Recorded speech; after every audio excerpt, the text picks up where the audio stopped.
जी अस्सलाम वालेकुम, my self हाफिज़ मोहम्मद हसन और आज हम बात करेंगे स्टडी इन न्यूजीलैंड। जैसा कि हमें बहुत सारी क्यूरीज आ रही हैं कि न्यूजीलैंड के ऊपर वीडियो बनाएं। न्यूजीलैंड एक बड़ा अच्छा पाथवे है। जैसा कि आपको पता है कि इस वक्त ऑस्ट्रेलिया बिल्कुल बंद है। अमेरिका की बहुत ज़्यादा वीज़ा रिजेक्शंस हैं और वो स्टूडेंट जो पहले ऑस्ट्रेलिया की तरफ मूव कर रहे थे आजकल वो न्यूजीलैंड की मार्केट को एक्सप्लोर कर रहे थे। तो आज की वीडियोस के अंदर मैं आपको डिटेल के साथ न्यूजीलैंड के बारे में बताऊंगा। न्यूजीलैंड कौन सा कंट्री है, इसमें कौन कौन सी अपॉर्चुनिटीज़ हैं और स्टूडेंट्स के लिए ये कंपैरेटिवली ऑस्ट्रेलिया किस तरह बेहतर है। स्टार्ट करते हैं जी। सबसे पहले न्यूजीलैंड बिल्कुल ऑस्ट्रेलिया के साथ इसका बॉर्डर मिलता है। न्यूजीलैंड पिछले कुछ सालों से इतनी एक्सप्लोर मार्केट नहीं थी, लेकिन जैसे ही ऑस्ट्रेलिया बंद हो गया तो अब न्यूजीलैंड को थोड़ा सा लोगों ने एक्सप्लोर करना शुरू किया है। न्यूजीलैंड एक बहुत अच्छा ऑप्शन है स्टूडेंट्स के लिए और स्पेशली डिपेंडेंट्स के लिए। डिपेंडेंट्स का बहुत ज़्यादा क्यूरीज हमें आती हैं। जैसा कि आपको पता है यूके ने डिपेंडेंट्स बंद कर दी हैं। डिपेंडेंट्स जो है ना वो इस वक्त जो सबसे आसान रूट है वो न्यूजीलैंड के लिए है डिपेंडेंट्स का। आज हम इसके ऊपर बात करेंगे कि न्यूजीलैंड के अंदर आपके पास 4 तरह के प्रोग्राम्स हैं जहाँ पे आप जा सकते हैं। सबसे पहला आप डिप्लोमा के ऊपर जा सकते हैं, उसके बाद आप बैचलर के अंदर जा सकते हैं, उसके बाद आप मास्टर्स के अंदर जा सकते हैं, उसके बाद आप पीएचडी के अंदर जा सकते हैं न्यूजीलैंड के अंदर। अच्छा, अब न्यूजीलैंड के अंदर जो सबसे बड़ा बेनिफिट है, क्यों न्यूजीलैंड को चूज़ किया जाए, जो मुझे पर्सनली जिसको मैं लाइक करता हूँ, न्यूजीलैंड को हम इस वजह से चूज़ करते हैं कि न्यूजीलैंड के अंदर आपने जो अपनी ट्यूशन फीस पे करनी है, जो आपने यूनिवर्सिटी को फीस पे करनी है या डिप्लोमा की फीस पे करनी है, वो आपने आफ्टर वीज़ा करनी है। जब आपका वीज़ा कन्फर्मेशन हो जाती है, आपको वीज़ा कन्फर्मेशन लेटर आ जाता है, आपने उसके बाद यूनिवर्सिटी को फीस पे करनी है। एक तो ये बेनिफिट है। नंबर 2 इसका बेनिफिट ये है कि वहाँ पर आपके पास डिपेंडेंट अलाउ है और आप किसी एक मेन एप्लीकेंट को एज अ डिपेंडेंट शो करवा के आप उसके ऊपर वीज़ा फाइल कर सकते हैं और उसके साथ आप पूरी फैमिली को मूव करवा सकते हैं। आपके बच्चे भी साथ जा सकते हैं, हस्बैंड वाइफ भी जा सकते हैं। तो डिपेंडेंट्स भी न्यूजीलैंड के अंदर अलाउ है। फिर न्यूजीलैंड एक बड़ा अच्छा सेफ कंट्री है, स्पेशली वुमेन्स के लिए बड़ा सेफ कंट्री है और उन लोगों के लिए जो स्किल्ड लोग हैं वहाँ पर उनके लिए बहुत ज़्यादा अपॉर्चुनिटीज़ हैं। स्किल्ड लोगों से मुराद क्या है, जो मैंने अभी बात की है कि न्यूजीलैंड के अंदर आप डिप्लोमास के ऊपर जा सकते हैं। डिप्लोमास के अंदर आपके पास बहुत अच्छे जो डिप्लोमाज हैं, जिसमें टेक्निकल डिप्लोमाज हैं, जैसे आईटी के डिप्लोमाज हो गए, आर्टिफिशियल इंटेलिजेंस हो गई, इंजीनियरिंग के डिप्लोमाज हो गए, नर्सिंग के डिप्लोमाज हो गए। इसके अलावा आप मैकेनिक हैं, आपको कोई इलेक्ट्रिशियन का काम आता है या आपको मैकेनिकली कोई काम आता है, मतलब हर तरह का ऑक्यूपेशन ये न्यूजीलैंड 1 साल का आपको कोर्स प्रोवाइड करता है। आपने 1 साल के पाथवे यानी कोर्स के अंदर आपने अप्लाई करना है। यहाँ से जैसे ही आपकी वीज़ा कन्फर्मेशन हो जाती है तो आपने 1 साल की फीस पे करनी है। आफ्टर वीज़ा कन्फर्मेशन आपने 1 साल की फीस यहाँ से पे करके चले जाना है और वहाँ पर आपने 1 साल के कोर्स को कंप्लीट करना है। उसके बाद आपको जो सबसे बड़ा बेनिफिट है, जैसे आपका वो कंप्लीट हो जाता है कोर्स, उसके बाद आपको पीआर मिल जाती है, परमानेंट रेजिडेंस न्यूजीलैंड आपको प्रोवाइड करता है।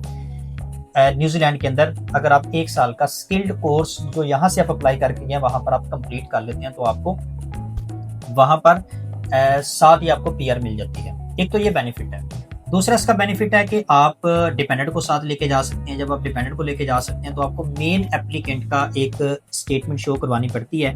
8.5 मिलियन के राउंड आपको स्टेटमेंट देनी पड़ती है और ये तकरीबन आपका बनता है कि आपकी लिविंग कॉस्ट कितनी है और आपकी टोटल फीस कितनी है। इसको अगर हम मिला लें तो ये तकरीबन 8.5 मिलियन के राउंड आपको स्टेटमेंट देनी पड़ती है। आपके जेन्युइन अकाउंट्स की स्टेटमेंट देनी पड़ती है मेन एप्लीकेंट को। मेन एप्लीकेंट और उसके साथ जितने डिपेंडेंट्स हैं उनको साथ आप ऐड करते जाएं। वो तकरीबन अप्रॉक्सीमेटली कोई 30 लाख के राउंड अगर पीकेआर में बात करें तो उसकी स्टेटमेंट भी आपको शो करवानी पड़ती है, जिसके ऊपर आप वीज़ा फाइल कर सकते हैं। अब वीज़ा फाइल करेंगे तो अगर आपका एक एप्लीकेंट का वीज़ा लगता है तो आप अपनी पूरी फैमिली को एज अ डिपेंडेंट अपनी पूरी फैमिली को न्यूजीलैंड के अंदर मूव कर सकते हैं। न्यूजीलैंड एक बड़ा अच्छा पाथवे है और न्यूजीलैंड के अंदर जो ग्रेजुएशन है वो 3 ईयर्स का भी और 4 ईयर का भी ऑफर हो रहा है। इसी तरह मास्टर्स 1 ईयर का भी, 2 ईयर्स का भी ऑफर हो रहा है न्यूजीलैंड के अंदर।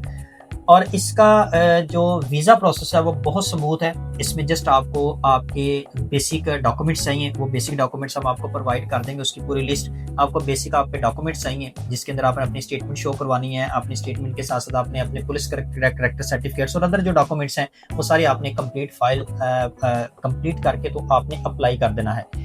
और आपने जस्ट वीज़ा की माइनर सी फीस है, वीज़ा की फ़ीस पे करनी है। जैसे आप वीज़ा की फ़ीस बेसिक को पे करते हैं, आपका एडमिशन सिक्योर हो जाता है और आपका वीज़ा लग जाता है। उसके बाद फिर आपने यूनिवर्सिटीज़ की जो एनरोलमेंट फ़ीस है वो आपने पूरी पे करनी है। एक बात ज़हन में रखेंगे, अगर आपने न्यूज़ीलैंड के अंदर मूव होना है, न्यूज़ीलैंड के अंदर आपको साल की पूरी फीस यहाँ से पे करके जाना पड़ता है, क्योंकि न्यूज़ीलैंड एक बड़ी एक्सप्लोर मार्केट है। न्यूज़ीलैंड के अंदर एग्रीकल्चर में बड़ी अपॉर्चुनिटीज़ हैं। न्यूज़ीलैंड एक बहुत वसी कंट्री है। जिस तरह आप ऑस्ट्रेलिया को देखते हैं, वहाँ पे आपके पास एग्री के अंदर बड़ी अपॉर्चुनिटीज़ हैं। ये जो स्किल्ड वर्कर हैं, इनकी बहुत ज़्यादा अपॉर्चुनिटीज़ हैं न्यूज़ीलैंड के अंदर। अच्छा, अब मैंने आपको ये सारी चीज़ें बताई हैं कि जिसके अंदर आपको मैंने बताया कि न्यूज़ीलैंड के अंदर आप किस तरह पीआर ले सकते हैं, कितना आपका एक्सपेंस आएगा। अगर हम ये बात करें कि न्यूज़ीलैंड के अंदर आपको जब आप स्किल्ड वीज़े के ऊपर जाते हैं, तो ये सबसे अच्छी अपॉर्चुनिटी है आपके पास पीआर को गेट करने की। तो यहाँ पर हम जो ज़्यादातर न्यूज़ीलैंड को प्रेफर कर रहे हैं, हम स्टूडेंट्स का अप्लाई करवा रहे हैं स्किल्ड कोर्सेज के अंदर, जो कि एक साल के कोर्सेज हैं। वो एक साल के कोर्सेज के अंदर एडमिशन लेता है। उसमें ये होता है कि उसका एडमिशन भी 100% हो जाता है और मैक्सिमम चांसेस होते हैं। 100% तो कोई भी चीज़ नहीं है, लेकिन मैक्सिमम चांसेस हो जाते हैं उसको एक्सेप्टेंस मिलने की। और जैसे उसको एक्सेप्टेंस मिल जाती है, तो फिर उसका वीज़ा भी जो है ना वो लग जाता है। अगर हम न्यूजीलैंड की वीज़ा रेशो की बात करें, तो न्यूजीलैंड के अंदर बेसिकली इसको दो चीज़ों में कैटेगराइज किया जाता है। न्यूजीलैंड की जो एडमिशन एक्सेप्टेंस है ना, वो तकरीबन 60 to 70% है कि आपको यूनिवर्सिटी एडमिशन देती है या नहीं देती। अगर आपका एडमिशन कंफर्म हो जाता है यूनिवर्सिटी की तरफ से, तो आपकी वीज़ा रेशो अप्रॉक्सीमेटली 90 to 95% है न्यूजीलैंड की। तो न्यूजीलैंड इस वक्त बहुत एक्सप्लोरिंग कंट्री है, और वो स्टूडेंट्स जो विद डिपेंडेंट जाना चाहते हैं, जो स्टूडेंट्स जिनके ग्रेड्स कम हैं, वो स्टूडेंट्स भी यहाँ पर एलिजिबल हैं, वो भी अप्लाई कर सकते हैं। अब मैं बात करता हूँ इंग्लिश टेस्ट रिक्वायरमेंट की। न्यूजीलैंड के अंदर अगर आपने जाना है, तो आपको इंग्लिश टेस्ट चाहिए, जिसमें आप आइट्स भी कर सकते हैं, पीटी भी कर सकते हैं, टोफल भी कर सकते हैं। हम प्रेफर करते हैं कि आप पीटी करें, क्योंकि पीटी जैसा कि आपको पता है कि ऑस्ट्रेलिया के अंदर बहुत अच्छा जो पीटी का जो एग्ज़ाम है, उसके ऊपर आप मैक्सिमम एडमिशन सिक्योर हो जाता है। इसी तरह आप पीटी कंपैरेटिवली आइट्स आसान भी है, आइट्स से आसान भी है, और आप पीटीई करें या आप टोफल कर लें, तो जिसके ऊपर आप जो है ना अपना एडमिशन वहाँ पर सिक्योर करवा सकते हैं न्यूजीलैंड के अंदर। वो स्टूडेंट जो न्यूजीलैंड के अंदर इंटरेस्टेड हैं और न्यूजीलैंड जाना चाहते हैं, और इसके वाले से आपको कोई क्यूरी हो, आपको कोई गाइडलाइन हो, तो आप हमारे दिए गए नंबर के ऊपर रब्ता कर सकते हैं। हमारी टीम आपको रिस्पॉन्स बैक करेगी। आपकी किसी किस्म की क्यूरी हो, तो डेफिनेटली हम आपको उसकी कंप्लीट असिस्टेंस देंगे।